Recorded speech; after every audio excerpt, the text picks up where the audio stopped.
Hubo un tiempo en el que este planeta era el ombligo del universo.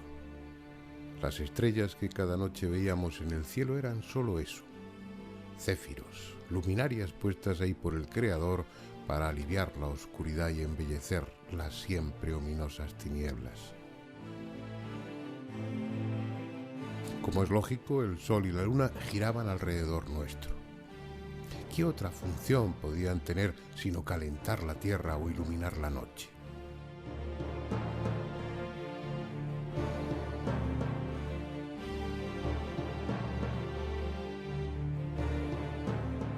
Todo era sencillo. Éramos el único objetivo de la creación, las únicas criaturas. Nada hubo antes que nosotros, salvo Dios, y nada habrá después, salvo Él.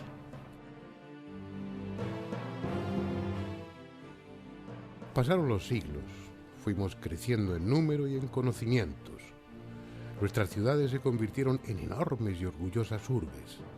La técnica, cada vez más compleja y eficaz, nos permite vivir con un mayor confort, comunicarnos unos con otros instantáneamente sin importar la distancia, o viajar en vehículos que se mueven a velocidades antes inimaginables.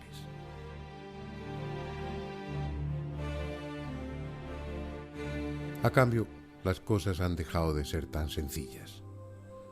Ahora somos solo un pequeño planeta girando en torno a una estrella de mediana magnitud en el extrarradio de una galaxia con miles de millones de soles como el nuestro y que a su vez es una cualquiera entre los miles de millones de galaxias que forman el universo conocido. Un universo cuyos límites son un misterio y su origen una mera hipótesis. Plantear que esta minúscula partícula perdida en un rincón del cosmos es la única que alberga una especie inteligente es aparentemente absurdo.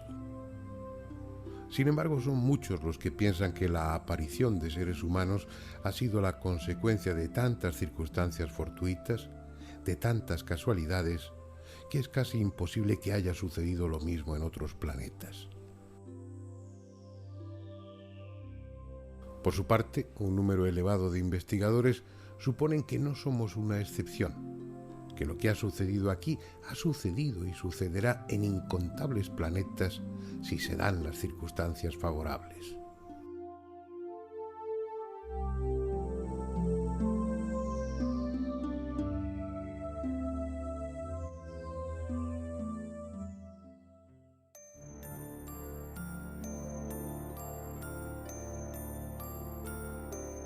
No es cuestión ahora de demostrar la realidad del fenómeno. Cada cual puede y debe pensar lo que quiera. Pero aunque para gran parte de la opinión pública se trate de poco menos que un bulo, el que tenga un mínimo interés por informarse comprobará que los testimonios de todo tipo son tan abrumadores que negar la existencia de esos objetos volantes no identificados es negar lo evidente.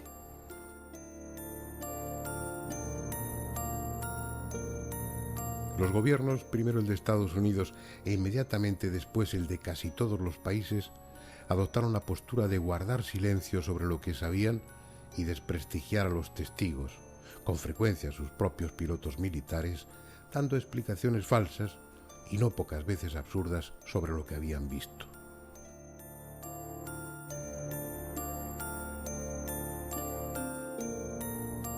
Esa campaña de intoxicación y desinformación ha sido tan eficaz que socialmente se considera como muestra de credulidad o de incultura creer en la existencia de los ovnis.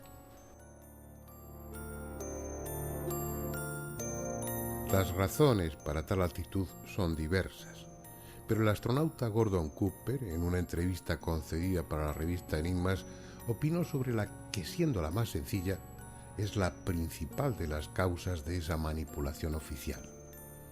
Textualmente dijo: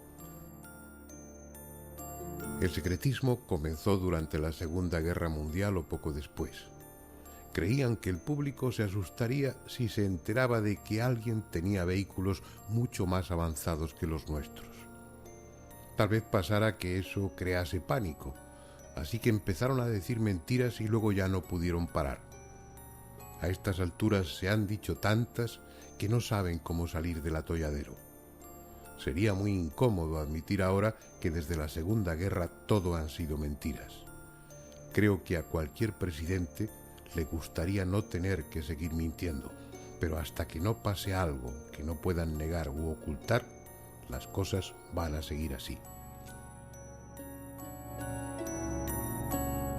Unas veces en connivencia, incluso pagados por las instituciones, y en otras por puro prejuicio, muchos científicos y periodistas especializados han contribuido y siguen haciéndolo a esa campaña de desprestigio y manipulación.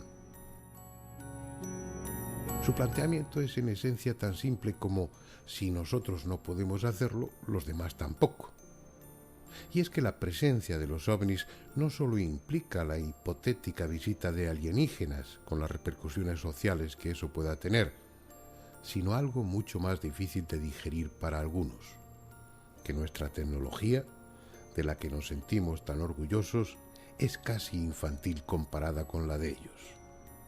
No solo poseen una fuente de energía desconocida e inmensa, no solo violan en apariencia todas las leyes de la aerodinámica con sus maniobras, es que además su presencia aquí implica que nuestro conocimiento del universo está aún en mantillas.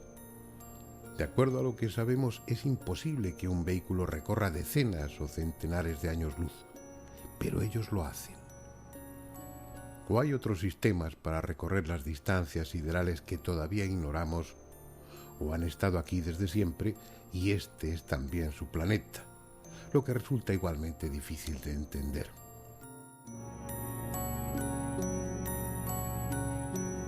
Aunque todo es posible, porque el fenómeno, ya incomprensible en muchos aspectos, ha ido contaminándose durante estas décadas con intereses políticos, comerciales, estratégicos, emocionales y hasta religiosos, al punto que a los propios investigadores les resulta difícil separar el grano de la paja. Por ejemplo, ¿quién puede afirmar a estas alturas si la célebre película que se difundió en 1995 de la autopsia de una alienígena es auténtica o falsa? Los ovnis son máquinas sorprendentes, pero máquinas, y por tanto susceptibles de averías, pueden estrellarse. Y eso es lo que, según todos los indicios, sucedió en algún lugar de este desierto en los primeros días del mes de julio de 1947. Los que dieron la noticia fueron los propios militares, que afirmaron tener el disco volante en su poder, aunque en los días siguientes lo desmintieron diciendo que era un globosonda. Pero ya era tarde. La noticia había sido difundida por todo el país y nadie se creyó lo del globosonda, a todas luces absurdo. Escuchen ahora una grabación histórica, cuando el 8 de julio de 1947 la emisora KGFL dio en su boletín informativo la noticia por vez primera. Headline edition, July 8, 1947. The Army Air Forces has announced that a flying disc has been found and is now in the possession of the Army. Army officers say the missile, found sometime last week, has been inspected at Roswell, New Mexico, and sent to Wright Field, Ohio, for further inspection. Pero lo que da un interés aún mayor al caso es que junto a los restos de la nave se encontraron los cadáveres de varios tripulantes. Este sería uno de ellos. La película que están viendo, supuestamente rodada en 1947, fue conseguida en 1993 en Estados Unidos por un productor inglés, Ray Santilli, de manos del propio cámara que la rodó, ya un anciano octogenario. El cadáver corresponde a una criatura de extraña anatomía, con un cráneo voluminoso, de poco más de 1 metro de estatura, vientre abultado, genitales apenas desarrollados, pero que por la pequeña hendidura parecen corresponder a una hembra, y manos y pies de 6 dedos. Los médicos no son muy minuciosos y la sala de autopsias tampoco resulta la idónea. Todo tiene un cierto aire de improvisación y de prisa.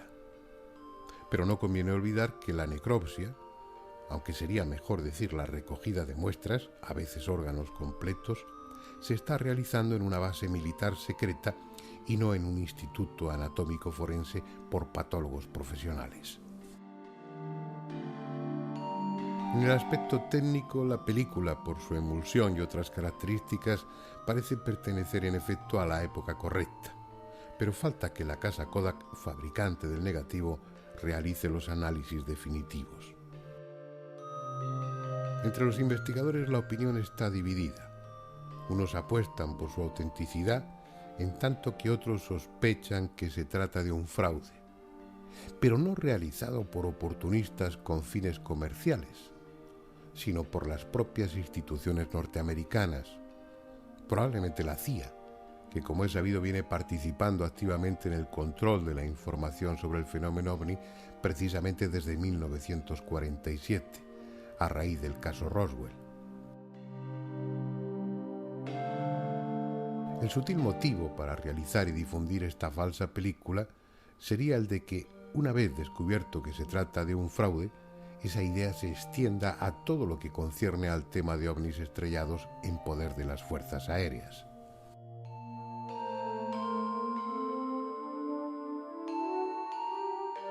¿Y qué decir de las imágenes que veremos ahora?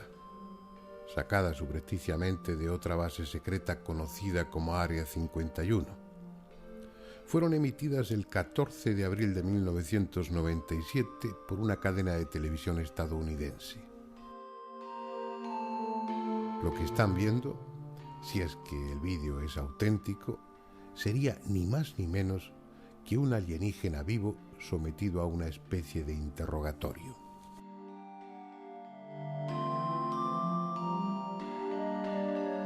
Posiblemente sea una falsificación, pero si lo es, hay que felicitar al realizador por su hábil puesta en escena y al actor que hace de extraterrestre, porque sin apenas gesticular, da a su personaje un dramático toque de desolación que conmueve al espectador. Para el contactado Giorgio Bongiovanni, que nos ha cedido las imágenes para esta ocasión, se trata de una filmación auténtica. Y su opinión es en modo alguno desdeñable, ya que Giorgio es el contactado más célebre y respetado de esta época, de probada honestidad y con la misión, a través de la revista UFO, La Visita Extraterrestre, del grupo Non Siamo Soli y de sus apariciones personales, de concienciar a la sociedad actual de la realidad del fenómeno y de la presencia de los alienígenas como inductores a un cambio positivo para la humanidad. En Bongiovanni se conjugan dos aspectos a los que hemos aludido al hablar de las apariciones marianas: el religioso, espiritual y el extraterrestre. Estuvimos con él en Italia, en Sant'Elpidio a Mare, donde tiene instalado su centro en el que colaboran desinteresadamente gentes de diversas nacionalidades. Desde joven estuvo interesado en la faceta que podríamos llamar trascendente del fenómeno ovni. Pero cuando su destino dio un giro radical, fue un día de abril de 1989 en esta calle, la Vía Palestro de Sant'Elpidio.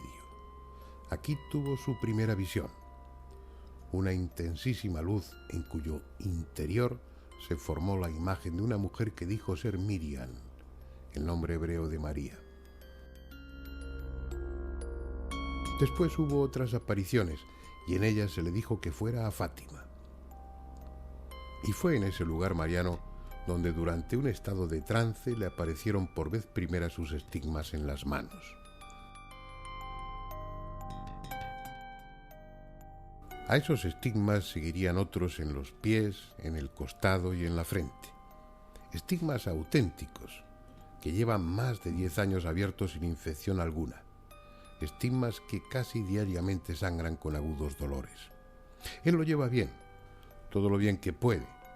Son más un premio que un castigo, una especie de dolorosa marca que prueba su condición de elegido y que le compromete a lo que él entiende que es su misión en este mundo.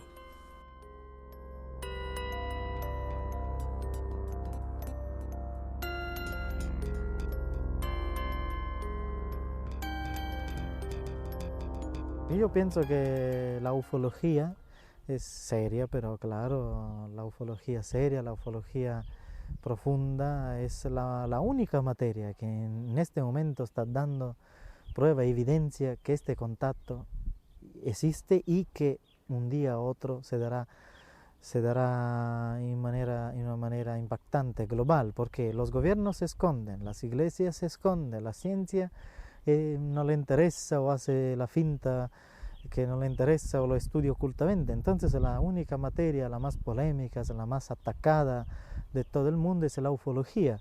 Y es una paradoja, pero la ufología está demostrando que la profecía de Fátima en esta parte es real.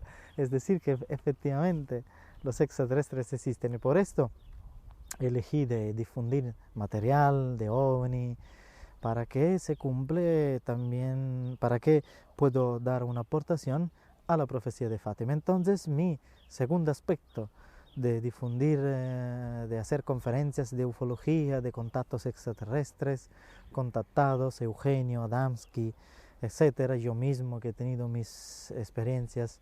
Yo no soy un contactado porque he tenido pocas experiencias, poquísimas. Mi contacto es diferente, como hemos explicado antes. Pero hay gente que han tenido contactos extraordinarios, el tema de las abducciones, todos estos temas muy profundos que en nuestras investigaciones nosotros en todo el mundo recogemos material, sobre todo para que puedo sustentar lo que puedo sustentar por lo que se refiere al secreto de Fátima, esta parte del contacto con los extraterrestres.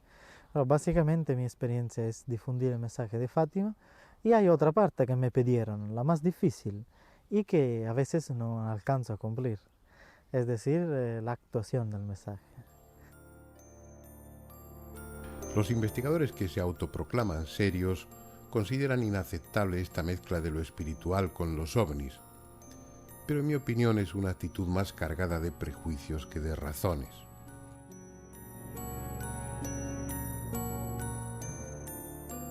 Entre tanto, indiferentes a lo que crean unos y otros, los ovnis continúan manifestándose en función de una estrategia que desconocemos.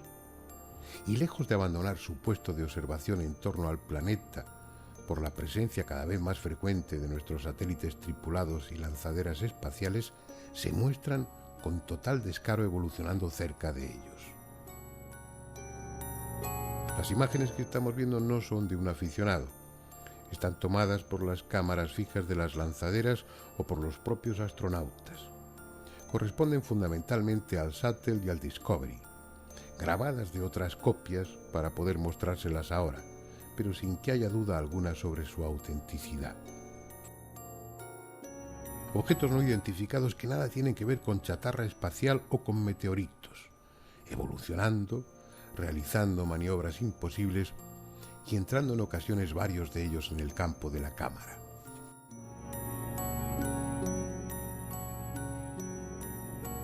La impresión es que por encima de nuestra estratosfera hay una intensa actividad. Los numerosos satélites perfectamente identificables y otros objetos con diferentes trayectorias y un comportamiento que no guarda relación alguna con el de nuestras naves o el de los objetos celestes convencionales.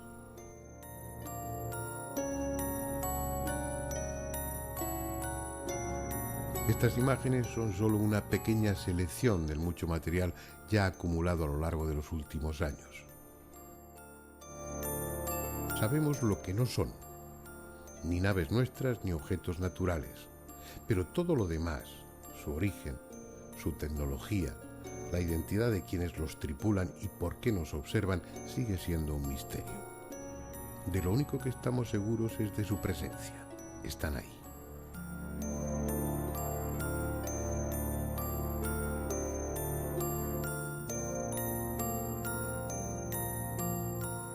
Pero ni siquiera de eso se nos ha informado oficialmente, porque respecto a los ovnis, la NASA y el resto de las agencias espaciales siguen las mismas consignas en el espacio que los militares y gobiernos con lo que sucede dentro de nuestra atmósfera: silencio o manipulación.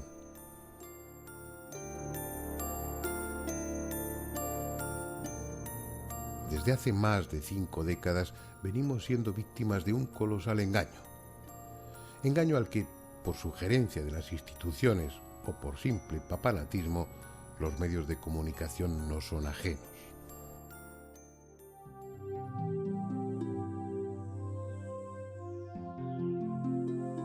Por ejemplo, si yo les menciono los círculos de las cosechas, la mayoría de ustedes tendrán una opinión formada, ni más ni menos que la que les han inculcado. Ah, sí, aquella broma de 2 jubilados ingleses. Es lo que interesaba que quedara en la memoria colectiva y es lo que ha quedado.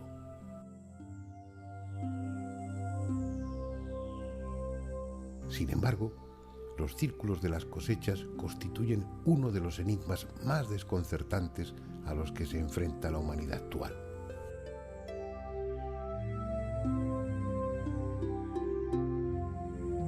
Hasta ahora se han contabilizado unos 10.000 de estos pictogramas en 50 países. Los primeros aparecieron en Australia durante los años 60, pero cuando se han convertido en un fenómeno llamativo ha sido a partir de los años 80, en que dejaron de ser círculos sencillos para convertirse en diseños cada vez más bellos y complejos.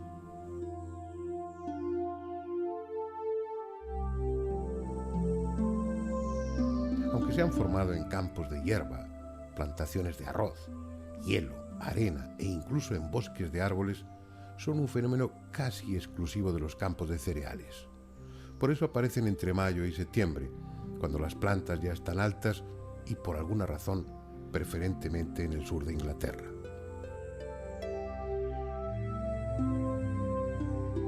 De aquellos círculos, aislados o en grupo, se ha pasado a complicados dibujos que a veces ocupan toda una hectárea de terreno y cuyo contenido abarca los más diferentes temas, incorporando conceptos matemáticos o astronómicos y otros relacionados con el simbolismo, la espiritualidad o el esoterismo.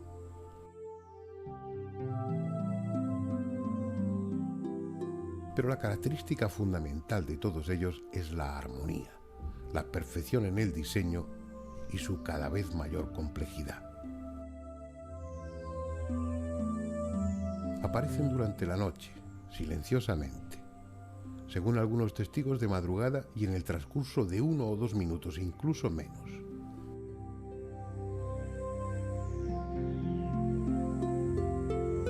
A lo largo de estos años son ya muchos los testimonios que se refieren a la presencia de luces de diferentes tamaños y formas sobrevolando el campo donde después aparecerá el dibujo.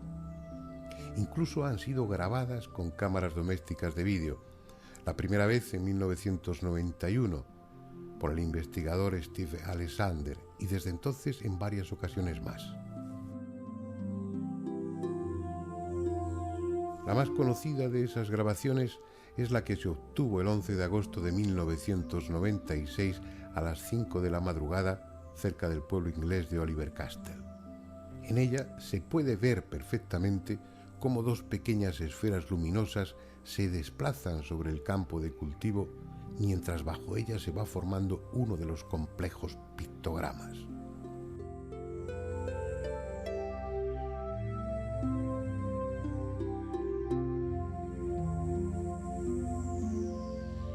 Es obvio que ha habido y sigue habiendo bromistas que se atribuyen el mérito de ser ellos los autores de los círculos. Han demostrado además que son capaces de hacerlo y con aceptable resultado. Así pues, junto a los auténticos círculos hay otros falsos, lo que favorece esa cortina de humo con la que autoridades e instituciones intentan cubrir habitualmente los fenómenos desestabilizadores, en tanto que ellas, como es lógico, también los investigan.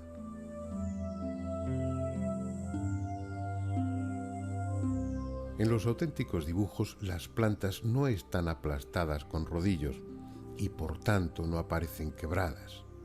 Tampoco hay agujeros dejados por las estacas clavadas, algo imprescindible para los bromistas, ni huellas de pisadas o vehículos. Pero no es solo eso. Las anomalías en el interior de los círculos verdaderos demuestran la intervención de algún tipo de energía desconocida. Los tallos afectados han sido expuestos a una fuente de microondas que de forma selectiva modifica las células, hinchándolas y deformándolas a la altura conveniente de la planta, de modo que en esa parte se forma una especie de nódulo que permite que se doblen sin romperse y sigan creciendo en posición horizontal. Sus semillas sufren malformaciones y en el laboratorio germinan de forma diferente a las del resto del campo. En el interior de los dibujos auténticos hay también una concentración de partículas de hierro meteórico muy superior a la normal, como si hubieran sido atraídas por un intenso campo electromagnético. De hecho, se ha comprobado que durante horas o días el campo magnético en los dibujos es 3 veces más intenso que fuera de ellos.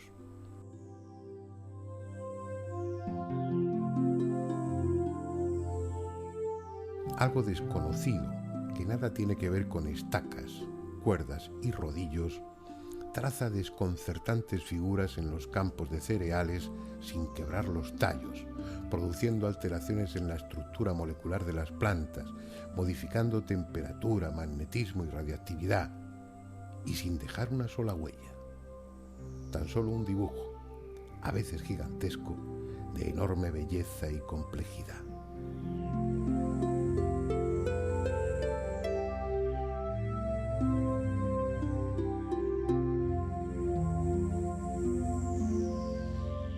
¿Quiénes son los hacedores de círculos y cuáles son sus motivos? Es algo que hoy por hoy carece de respuesta. En todo caso, y aunque sea en esta época cuando aparecen con profusión, hace siglos que en esa parte del sur de Inglaterra se viene hablando de los círculos.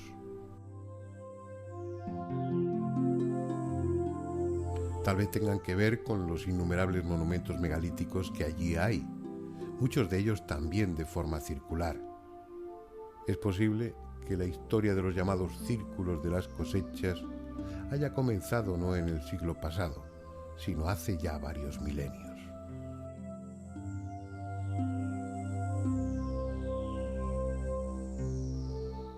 ¿Quién sabe? Nos consta que ellos están ahí, pero ignoramos desde cuándo.